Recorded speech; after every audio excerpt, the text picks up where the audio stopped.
How to download Need for Speed Most Wanted on laptop or PC.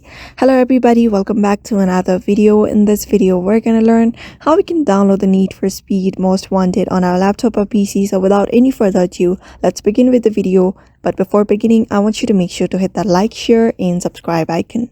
So in order to download the application, you need to have the Steam application downloaded on your device. For that, you may just simply go to Google Chrome and search for Steam and click on the very first link and tap on install. After that, you just need to go on with some process of signing in, and that's how you basically open the Steam.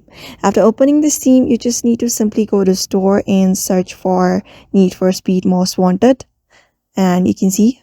So you just need to go for Need for Speed Most Wanted. At the last option, you can see, just tap on it and wait for it to be loaded. After it is loaded, you just need to simply scroll down until you see the download option.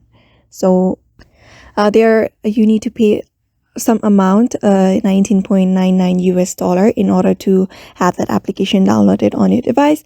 After you've gone further with the payment method, you can simply download it onto your device. So therefore, by following this method, you can download Need for Speed Most Wanted application or game into your device very easily. So I hope this video was helpful to you, and thank you for watching this video.